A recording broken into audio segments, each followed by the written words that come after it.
Welcome to Politics Done Right. I am your host, Egberto Willies. This is a progressive program that will take the mystery out of politics. This is the program that will encourage you to make sure government becomes we the people. Whether you are liberal, progressive, conservative, or otherwise, you get to air your point of view. We are an independent media outlet that, unlike mainstream media beholden to corporations, we only owe allegiance to you. Remember, you can also send me a tweet at EGBERTOWILLIES. That is at Egberto Willies. Let us engage. It is Politics Done Right. Well, folks, welcome to one more edition of Politics Done Right. I'm Egberto Willies, your host. Thank you so kindly for being part of the show. We are going to have, as usual, a great show for you today. How are my peeps doing? I trust that all my peeps are doing just fine. How was your weekend? I had a great weekend. I worked a lot. That's a great weekend for me. But what can I say? How was yours? Give me a little message in the chat. Welcome aboard. I started up my thing as usual, a bit late, but welcome Carolyn Mumper. Welcome Thomas E. Brown, Les A. Weber, George Litter. And first on our chat, we also have Paul Fleming from Powder Springs, Georgia, Patrick Magner from Houston, Texas, our beautiful Yvette Avery Herod from Atlanta, Georgia. We also have Michael Rutnan from Brooklyn, New York. We have in the house Lee the Bearcat from Austin, Texas, Eric Hayes from Kingwood, Atascocita, Lee Grant from Montgomery County, and counting. Renee, welcome aboard. George Litter, welcome aboard. And the numbers keep coming up. Anyway, folks, we're going to have a great show for you today. What's up? What's up? I see that Michael Rudnan doesn't have anything for us to start with. Michael, you are usually the first one to have somebody up there. Fox News reports, according to Paul Fleming, Trump's approval rating on taxes, 38% approve, 53% disapprove.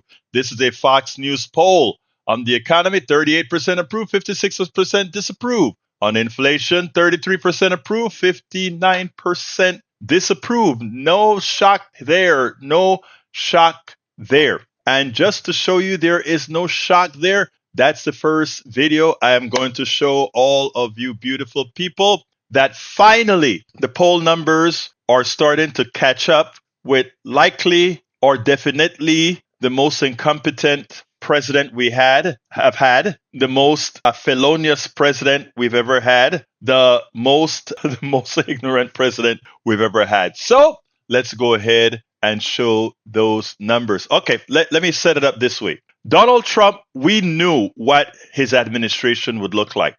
Progressives always knew that. Many Democrats knew that. And we know that many Americans knew that. But they chose Donald Trump rather than going against their own intrinsics, going against many a times their own prejudices. There is absolutely nobody who decides to be honest from within, who would have not seen that what we see out of Donald Trump right now is exactly as expected. And too many who have voted for this person simply allowed their inner prejudices to work. And the entire country, well, let's go further. The entire world is seeing that price that prejudice has, that thing that is so catastrophic, that it is so lack of allowing a critical thought process to go through. We have sentenced the world.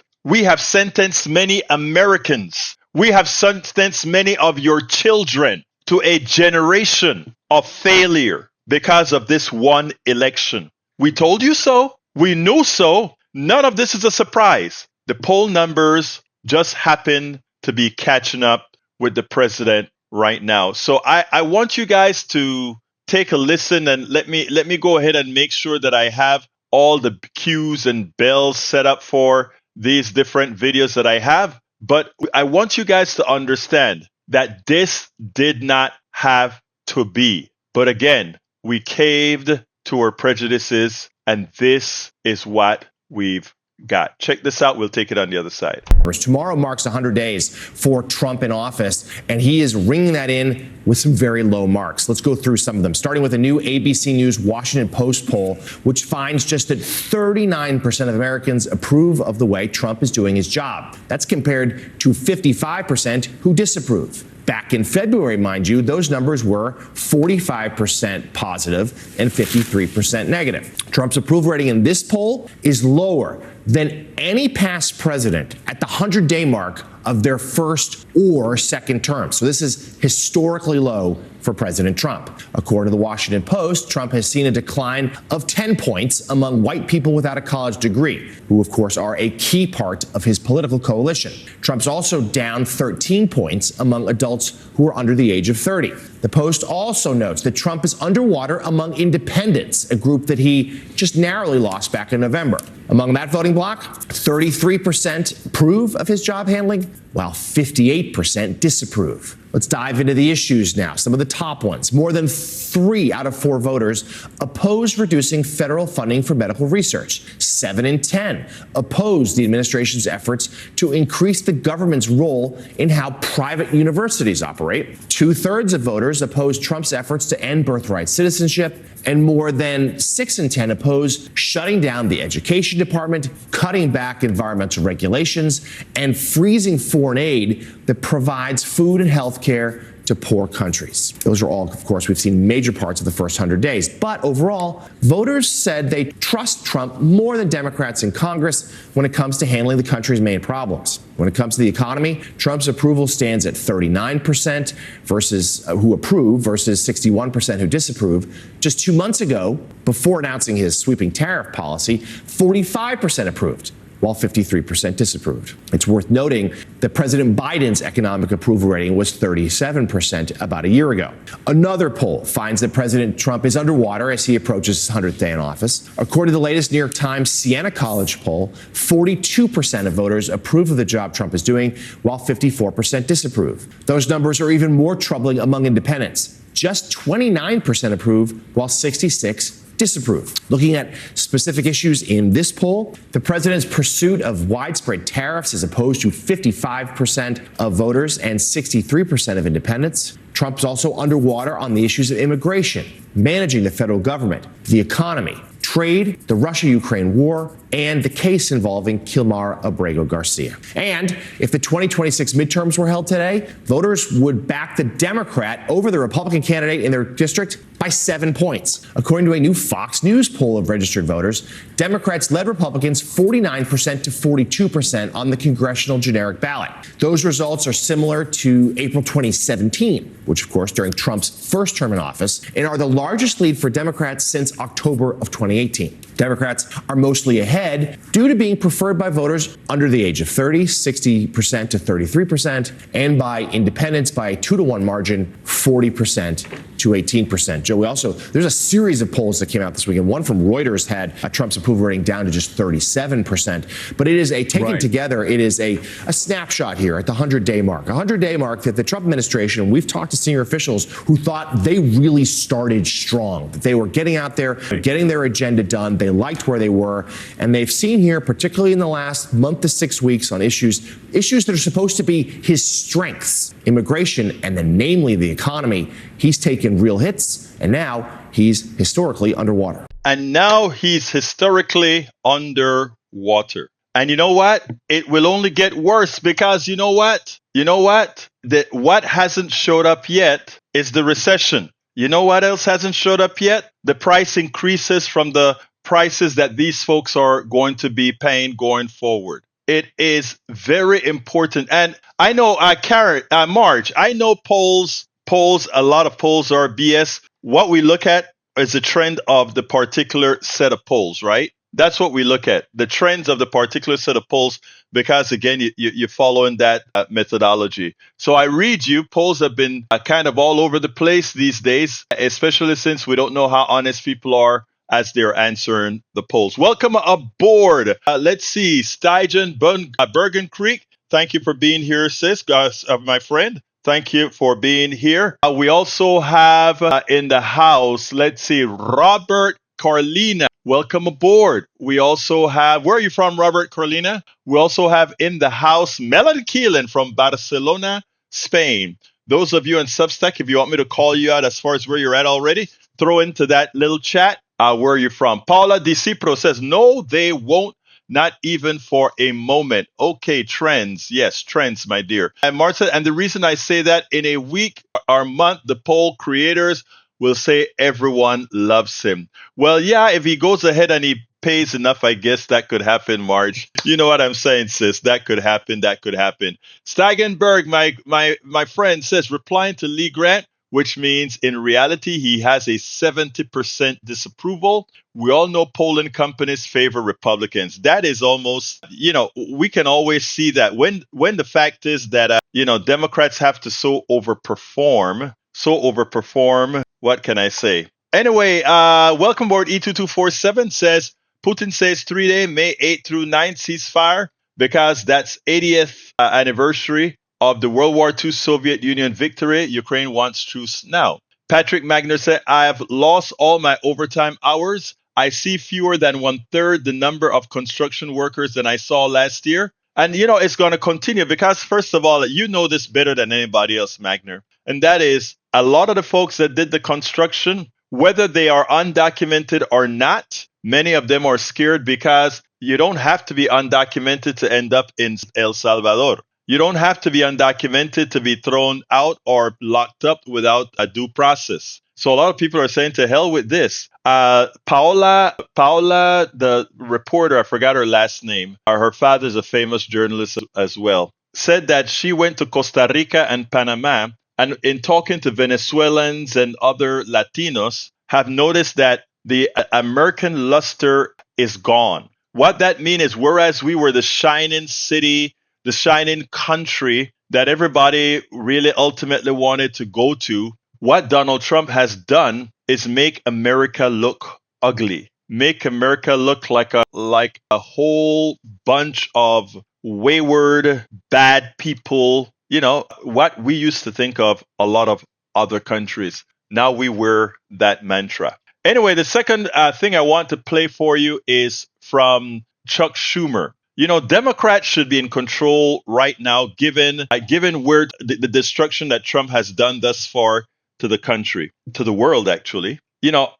Just like more than likely the liberals are going to win in Canada tonight, you're going to see meaning progressive should be in a very resurgent portion. Now, it turns out that when you listen to the neoliberal Democrats and the standard Democrats, you learn something. Let me take Ray Brackens before I continue. Ray Brackens, welcome aboard, my brother. Talk to me. Yes, sir. Yes, sir. I heard you opining on the downslide of the president that rhymes with Ronald Trump. It's so crazy that when I lash out at people about supporting Donald Trump. You mentioned something. You touched on something earlier, and a lot of people don't know this about my background.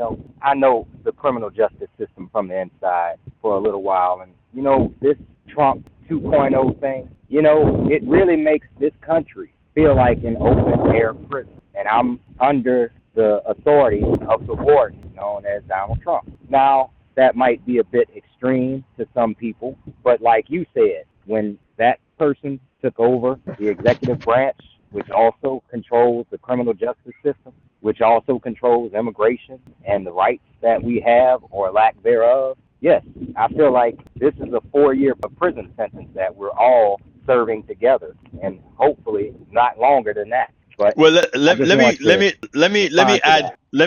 add to that. Okay, I would change that to a 2-year prison, because if my contention is that if we do the job right, parole with good behavior. Yeah, if we do the job right, my brother Ray, and if I do my job and you do your job, and all our listeners of that critically think do their jobs, we are going to have such a landslide in 2026 that what's going to happen is he will be ostensibly crippled. And yes, he will still be the running the executive, but we will still control him. And that is where that is the work that we are doing. That is the work we are responsible for doing right now. And that's the reason I'm going to play a piece by Chuck Schumer, which shows that Chuck Schumer needs to be gone. And then I'm going to play a piece by Bernie Sanders that shows what we have to do to win. And it's not solely about the Democratic Party.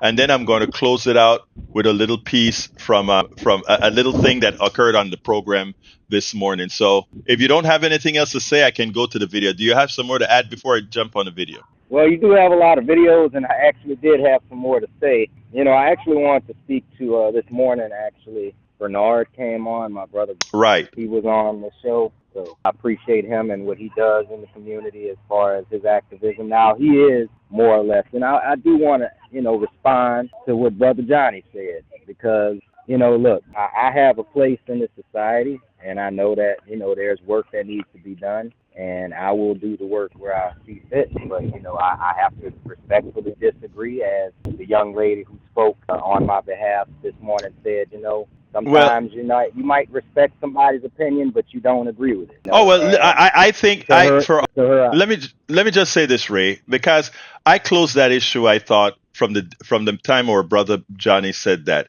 I know you. I've seen you in action. I've seen you in action. I don't know who you are. So I mean, that is, look. Let me just say this, right? And this is and to everybody that's listening now. If you have something that you want to do and you have it in your heart and it's burning in your stomach to go ahead and do it, you don't let Egberto, you don't let Ray, you don't let Johnny, you don't let anybody stop you from doing it. If I did that, I would have never had the corporation, the company that I formed, because there were always more naysayers until you prove yourself. Brother, I have a lot of faith in your abilities as an activist, and not only an activist, but quite a bit more, as I stated on that fact. So look, water under the bridge. I got to go to the video, Brother Ray, but understand that there are quite a few people who know who you are and respect the work that you've done in the field, bro. Okay? Oh, no, I appreciate you, and no love lost to Brother Johnny. I appreciate him as well and his opinion. I know he's on our side, but we don't agree on everything. So I'm going to let you get to it, but thank you again, brother. Thank you, brother. Peace. All right, folks, I want you to listen to Chuck Schumer's piece that I did over the weekend, and then we'll take it on the other side. Let's get that going. If you really want to understand why Democrats are underwater, if you really want to understand why, even as the policies progressive Democrats support, that we are not cleaning the clocks of everybody else, the leadership is the problem. I want you to listen to Senator Chuck Schumer and how he answered the questions when Dana Bass asked him about the Democratic Party and where they are. Check this out. We'll take it on the other side. Let me turn to your party, the Democratic Party, and where you are right now in the quest to try to overtake Republicans, certainly in the short term, in the midterms. Republicans have been facing a lot of heat at town halls, but also Democrats have been as well. And there's a lot of frustration towards members of your party, not just from voters, but we're even hearing it from members of your own caucus. I want you to listen to your colleague, Colorado Senator Michael Bennet, what he said this week. I am furious with the Democratic Party because, in my view, our inability to offer a compelling vision and articulate it to the American people has resulted in Donald Trump being elected not just once, but twice. We need to come to grips with that, and we need to ask ourselves why that is. What do you think? Well, look, no, we're doing very well. We are totally united in focusing on Trump on a single message when it, for instance, on tariffs, how chaotic they are and how they have to be focused, on rule of law, how he's not obeying it, and we're showing that to the American people, but also on this upcoming reconciliation bill, where we Democrats have a single message that Trump is trying to make the middle class pay for tax cuts for billionaires. Our whole party, every member of our caucus is united on that issue. Americans hate it, and we are going after them day after day. As I mentioned, I went to 6 Republican districts during our recent Easter Passover break, and talking to the voters, Republican districts, about what Trump is doing and how their congressmen ought not be embracing him. And then 4 of them signed a letter saying, well, they don't want to cut Medicaid. And so we are really united and focused and strong, the contrast that we are making between who the Democratic Party is, the party for working people, and who the Republican Party is, the party for billionaires and especially privileged people, is having a real effect. And that's why he's doing so poorly in these first 100 days. I think we're on our front foot. Every day we are fighting Trump on multiple fronts. Now, there is a huge problem with the senator's answer. First of all, the man is correct. Donald Trump is breaking the laws, not following the Supreme Court, and it is imperative that the Democrats highlight that. It is also true that Donald Trump's tariffs problems or tariffs that he's putting out there is a tax on the working and middle class to pay for the tax cuts for billionaires. But guess what? That's the same message that Democrats were talking about during the election. I mean, if you really want to understand why Democrats are frail, and if you really want the reasons for that, there's another video that I'm putting together with what Bernie Sanders had to say. It is because the Democrats, while they are pointing out all the ills that Donald Trump's causing, they are not building, I'm talking about the traditional Democratic Party, they are not building a vision as far as what being or voting for a Democrat will mean for folks' bottom lines. It is okay to say that Donald Trump's doing all these bad things, but when you are in power and the policies that you put out don't immediately work for the people you want to vote for you, then you are asking for disaster. You are ceding the country to the person who is willing to lie. And that's Donald Trump. Donald Trump says, with my tariffs, it's going to make your life better. It's going to drop prices and these foreign companies are going to pay for the tariffs. Those are lies. But he says it, and he says it with conviction. And his people are listening to him because they don't really have a true alternative message that they understand intrinsically. In other words, a bread and butter answer to that. When he talks about inflation is falling, well, it's not really falling as it should, but egg prices did go down a bit. But we should be in there saying, and it's going to go up again with what your HHS secretary is doing by not having the support for making sure your eggs don't go through what they went through again. But it is deeper. Now, he should have said immediately, when she asked him about the Democratic Party, yes, we are supposed to be pointing out that the tariffs are bad, pointing out that Donald Trump is not following the law, the rule of law, and that's a problem. But let me tell you what electing a Democrat is going to do for you that Donald Trump won't.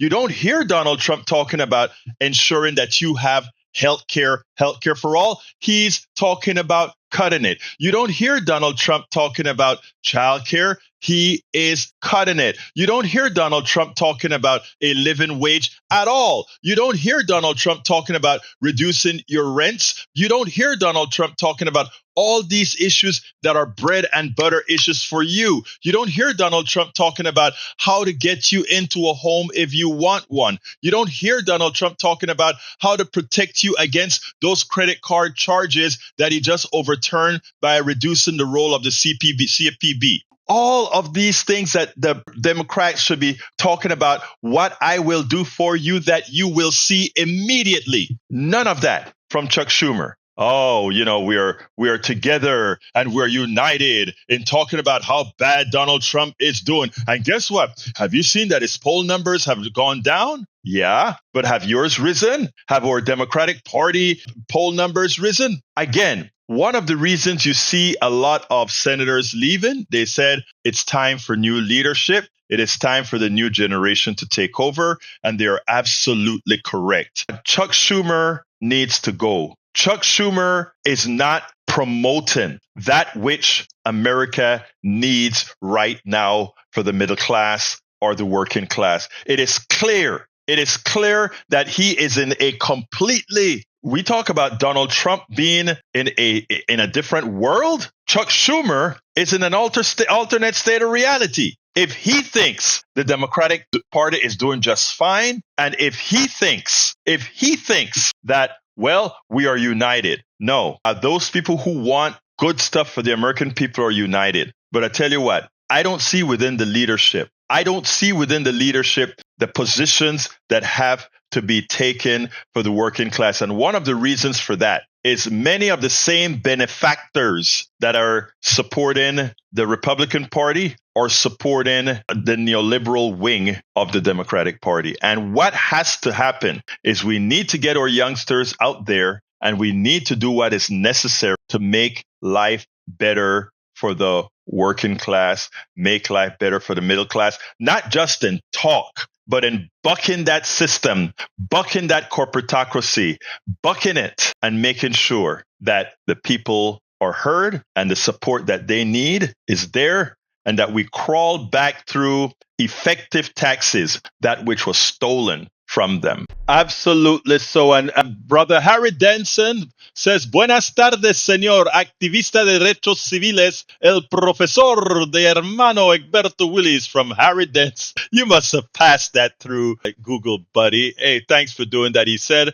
that MSNBC video of Joe Scarborough you just played, what is past is prologue. All right, let's see. Eric, I don't mention when you talk junk, but in this case, don't try to create dissension among folks. There was no Johnny bashing here. That is an entire lie, my brother. Don't do that. Don't do that. All right. Patrick says that he could learn from Ray, and I'm sure that is reciprocal. I learn from everybody. Stagen Bergen Greek says, I don't understand why everyone is so calm. Trump is quickly turning America into a fascist state in which we are all at risk. It feels like by the time we push back, it will be too late. Now is the time to show them where the real power lies, the people. I love you, Steigen Bergen Creek. Let me tell you, we're here. You are here. People on Substack and everywhere else, they're listening. They're trying to find different ways to perform. They're trying to find different ways to activate. We're doing it with Indivisible.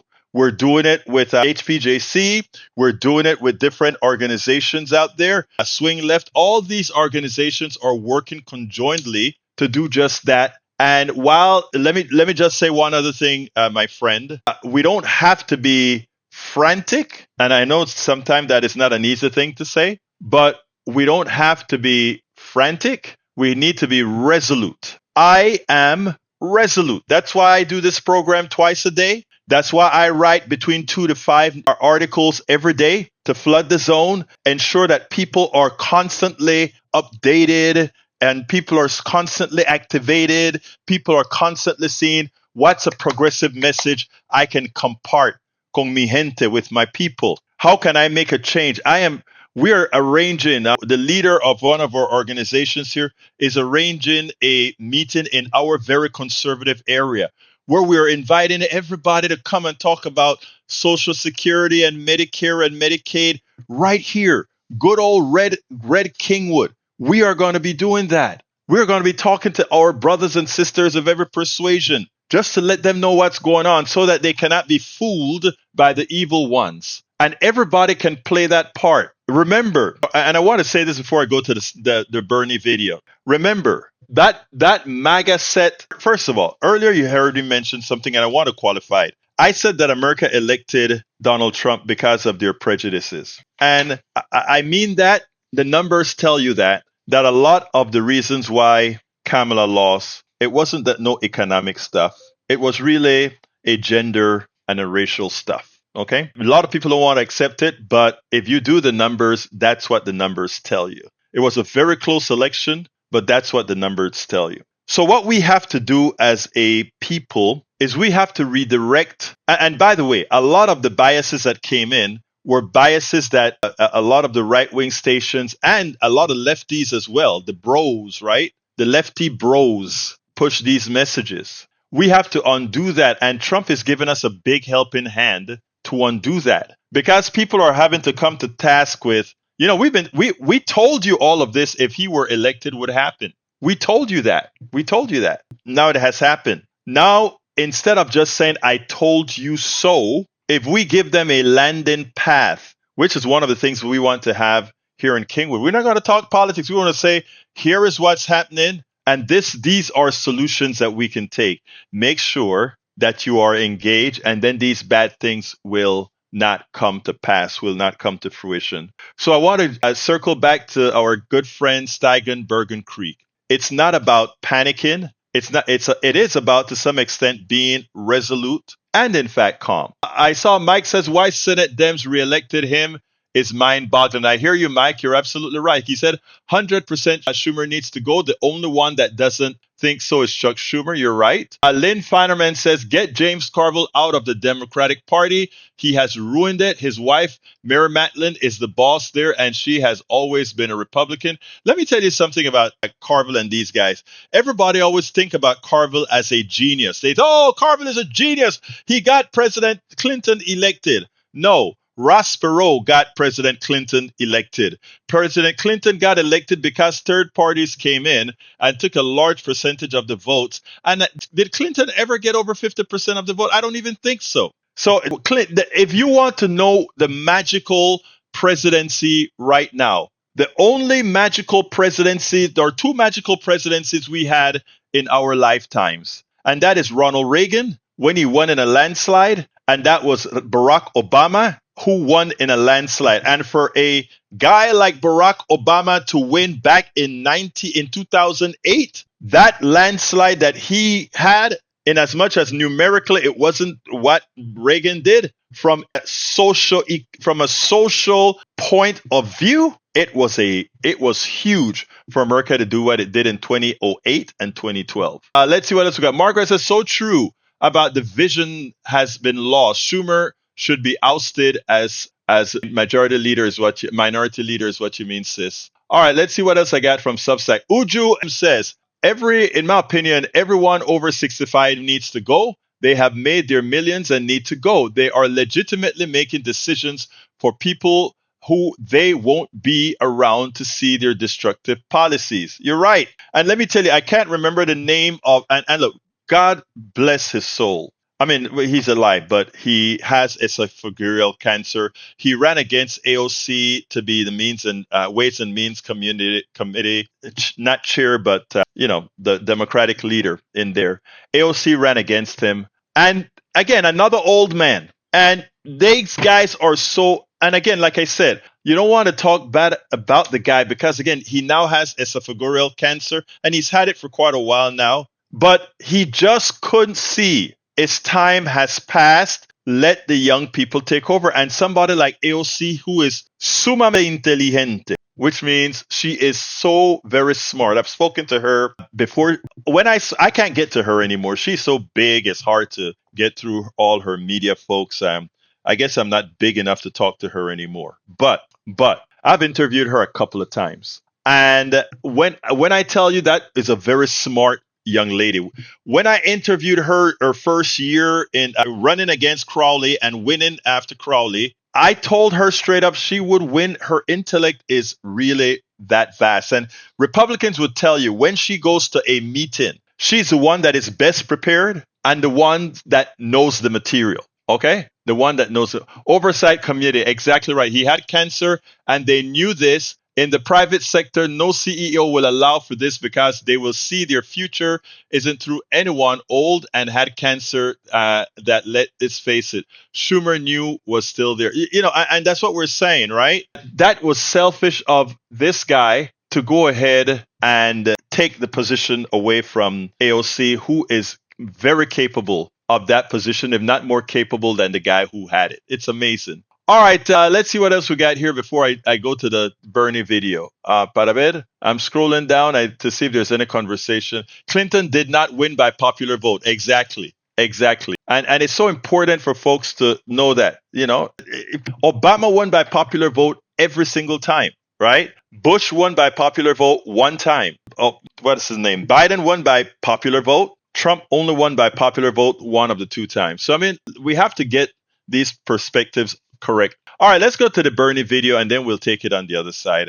I want you to hear what a vision looks like. Recently, Bernie Sanders appeared on Meet the Press, and one of the first questions that he was asked is about his oligarchy tour. And I think the host, Kristen Welker, missed something. She mentioned a New York Times article where Bernie Sanders encouraged people to run as independents. And she made it look as if it were a slight on the Democratic Party or an attempt to create a third party, etc. It was none of that. I want you to listen to what Bernie had to say about that and the Democratic Party in general, and then we'll take it on the other side. Let's talk about what you have called your oligarchy tour. You and Congresswoman Alexandria Ocasio-Cortez have been crisscrossing the country, warning of an emerging oligarchy. Senator, you told the New York Times, I'm going to read this quote, one of the aspects of this tour is to try to rally people to get engaged in the political process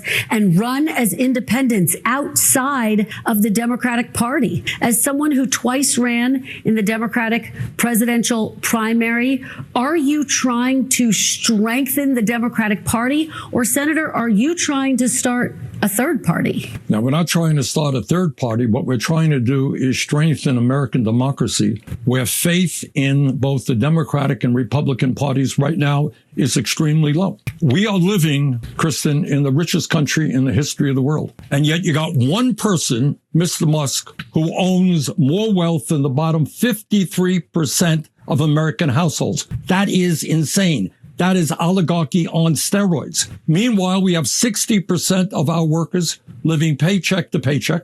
We have the highest rate of childhood poverty of almost any major nation on earth. And we have over 20% of seniors in America living on $15,000 a year or less. What the American people are saying is that they want, and what our tour was about, is to say that they want an economy that works for all of us, not just for Mr. Musk and other billionaires. Now, my concern right now is you have Democrats appropriately, and I'm working with them, talking about Trump's movement toward authoritarianism, vigorously opposing the so-called reconciliation bill to give over $1 trillion in tax breaks to the 1% and make massive cuts to Medicaid, nutrition, and housing, opposing what Musk is doing to dismember the Social Security Administration and the Veterans Administration, making it harder for our veterans to get decent health care or benefits on time. We're on the same page. But what Democrats lack right now is a vision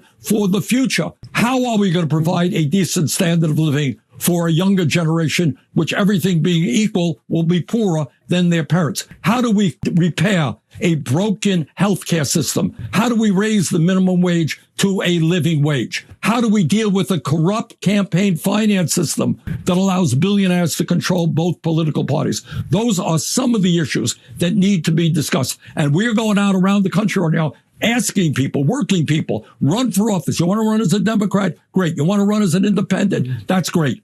But you got to get involved in the political process, because right now the two-party system is failing the working class of this country. Now, I hope folks listen to what Bernie had to say. You know, earlier, before this particular interview, Chuck Schumer, Senator Chuck Schumer, the minority leader in Senate, was asked if he thought, what's wrong with the Democratic Party? Is it doing what it's supposed to do, or something to that nature? And his answer was, the Democratic Party is doing just fine, and there is unity. And then he started to make mentions about all the bad things that Donald Trump is doing. And we're letting the Americans know that Donald Trump, they're doing all these bad things. That I sat there and I listened to the interview, and I waited and I waited and I waited. And the problem is, he never actually gave a vision or told what Democrats were going to do for the American people, the middle class, the working class. He never came on and gave proactive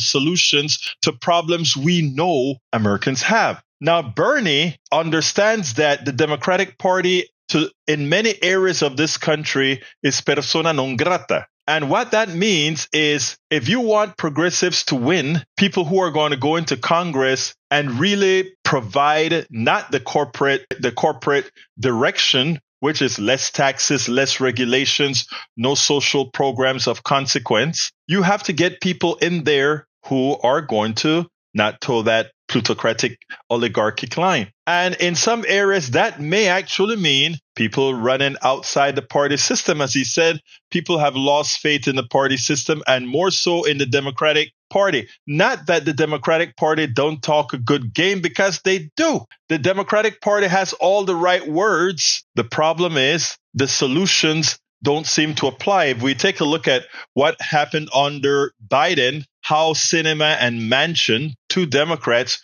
really screwed over the working class. And Manchin is from the poorest state one of the poorest state in the country. And he ensured that policies that would protect his poor, which is a large percentage of his population, they wouldn't get it. And then he had the nerve to imply that these people were lazy, or if they got assistance, they would just drink the assistance away. These are Democrats. So, people already expect bad things from Republicans. They don't expect a lot of good things, but a lot of times their vote is to stick it to those who claim they're going to do something and don't. And if you listen to what Bernie said at the end, Bernie's message is a message that working class America, that middle class America want to hear. Universal health care, child care, support for the whole works. Have a vision, and not just a vision, but a plan for that vision as you call out Donald Trump. But don't tell folks, oh, we are in the right footing and that we have unity. That we don't. The reality is unity will come about when all of the Democratic Party truly supports the middle class, the working class, and not just sit down with a handout from the oligarchy who then gets all the favors and not solutions for those who need it most. Folks, I want you to contrast what Bernie had to say with what Chuck Schumer had to say much earlier, when in effect he had no solutions. This is where we got to go. Absolutely where we have to go. Welcome aboard, Nikki Black from Venice, California. Nicholas, how are you doing? Anyway, folks, I have one last video that I want to play, and check it out now. I condensed it. This is one from this morning that really, I tried never to lose my cool with the callers, but this one I wasn't going to allow him to pollute the air. The airwaves. So I want you to listen to this and also spread this. This is the way we need to talk about DEI when they come after it. Some callers to our KPFT 90.1 FM radio show attempt to get under one's skin by bringing up issues that they know deep within their soul that it's wrong, but they just want to bring it up. But one of the reasons that I go ahead and entertain it most of the times is because I want to use it as a teaching experience. And DEI is one of those subjects, right? People allowed the right wing to characterize DEI as somehow a handout to people of color, a handout to minorities, a handout to the other. It isn't, of course. It's not even close to a handout. It's the exact opposite. It is saying equal access to success. That's what it stands for. And that's why I got a bit perturbed with a caller. I want you to listen to this, and then we'll take it on the other side. Let's go to Brother Bard. Come on in, Bard. Good morning, sir. I wanted to address John's call and speak a little bit about DEI, which is a pet peeve of mine. Several months ago, there was an airplane crash in Washington, D.C., crashed into a Black Hawk helicopter. And we couldn't find out anything about the pilot until yesterday. We found out that this was a DEI pilot, was a female lesbian that was told by her co-pilot, who's now dead, and by the tower to turn left, get out of the way. She decided not to listen. She was going to do her own thing, and she... Okay, let me stop you right there. And the reason why is we're not going to use our airwaves. We're not... Goodbye. I want to correct this here, because we're not going to pollute the air with crap at all. DEI ensures that we have competent people, and we don't get folks like Seth who are incompetent, but because of the lack of going through a DEI process, got that job. Somebody once called, I think it was that same person named Bard, called in and said, what we need is MEI, meritocracy, excellence, and intelligence, something that this administration is devoid of. If we had DEI in hiring the people in this administration, we would have gotten MEI, what he wants. meritocracy, excellence, and intelligence. That this administration is devoid of all three of those concepts because, again, DEI was not in use for hiring those folks. Anybody who thinks DEI has something to give some people of color, women, etc., some advantage, I repeat this and I want to repeat it clearly. If after learning the true purpose of DEI, you still keep the same stance, look in the mirror, you will be looking at a racist, a sexist, a homophobic, xenophobe. That is not a question that is debatable. That is a statement of fact. And remember, we are in the fact zone here. Now, this guy tried to make the accident, where a pilot, a female pilot of a chopper didn't make a left turn to avoid a jet, and somehow that was a DEI hire caused the crash. To which, whenever you are attempting to be prejudiced, racist, or whatever, what it shows is a poor level of critical thinking, and it shows a humongous lack of intelligence. For all the commercial airline crashes that we've had, how many of those pilots would be considered minority, black women, or whatever? You know what? I ask all of you to go to any search engine, chat GPT or whatever, and try to find definitively one at fault. To any pilots that's been in the military, that's fought wars, go ahead and do that search as well. And go ahead and do the search throughout aviation. What you're going to find, first of all, is these engines are going to come out and say, we don't really have good, reliable information about that. But mostly you don't have reliable information about this because most of these accidents, by a large majority, have nothing to do with any woman, with anybody of color, or anything where these crashes have occurred. So when you hear Tucker Carlson talk about if he goes on an airplane and he see a black person, he has to figure out he has to think twice. Was that a DEI hire? I hope, and Tucker Carlson should hope it was a DEI hire, because he would know that because of diversity, equity, and inclusiveness, he was able to attain meritocracy, intelligence, and what is the other word? Excellence. It's a shame how the right has been able to twist good things into meaning something bad. Shame on this caller. And again, before he called in, he should do a research on who caused most crashes, bar none, in commercial aviation. And, it is funny because they never do those research. I got a minute to tell one story. I worked at a company, a flow control company, and I wrote software. That year that I worked there, the 4 products that came out, I built. Please name it. What is to stop minimalizing by calling it an administration? I hear you, bro. Let me just tell you this, folks. I remember I was working at a flow meter company.